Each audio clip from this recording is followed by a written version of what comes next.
Hello guys, welcome to my channel, Jovin Buka guys.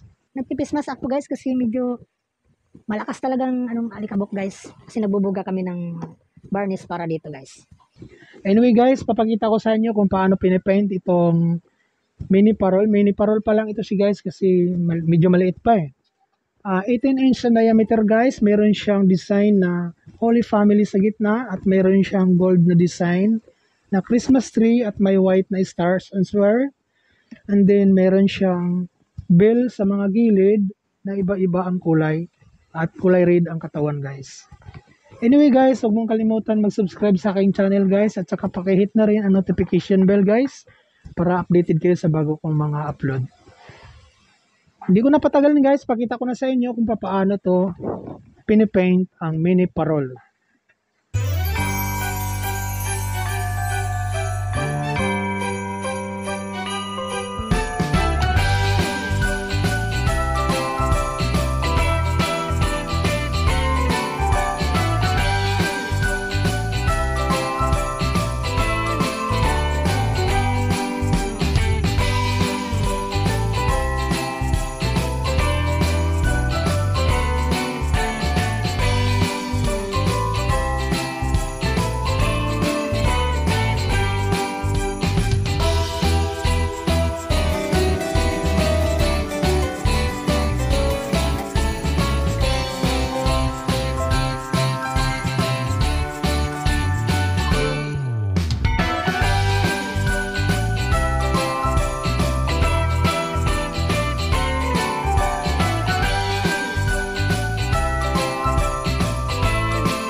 Okay guys, matapos natin makulayin yung gitna ng parol, sunod naman natin yung mga bell guys. Iba-iba ang kulay ilalagay natin dito.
pagkatapos natin kulayan ng mismong katawan ng parol, isusunod naman natin yung takip. Ang design natin dito guys is Holy Family. Ngayon papakita ko sa inyo guys, pag-design ng takip ng parol.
Okay guys, tapos na natin kulayan ang mga damit ng Holy Family. Isusunod na lang natin yung skin tone nila or balat. So ang ikukulay natin guys is kulay peach.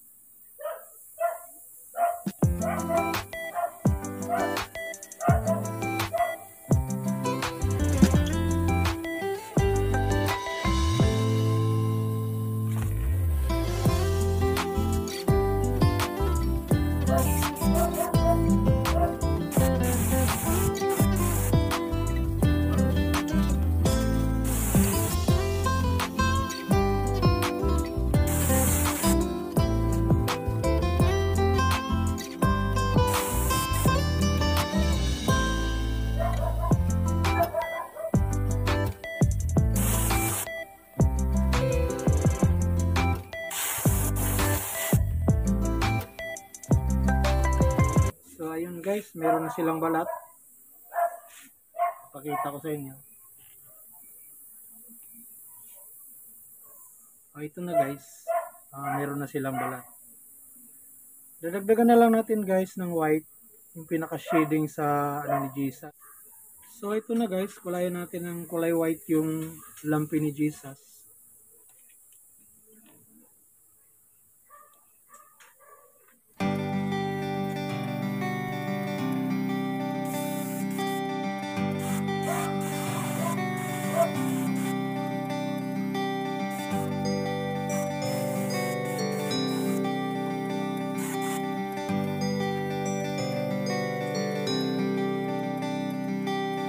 Siya guys.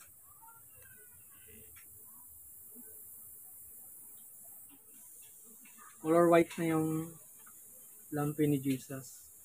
So meron na siyang shadow na white. Okay guys, tapos ko nang kulayan ng parol. Ito na yun. Tapos na rin kulayan yung takip ng Holy Family. Didikit na lang yan siya dito guys. Yan. So, Kukuha tayo ng panghinang. Guys, ikakabit na natin yung takip. Okay guys. Ikakabit natin dito.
Guys, buo na yung ating Christmas parol.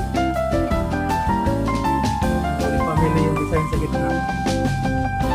Go gold na lang natin to guys.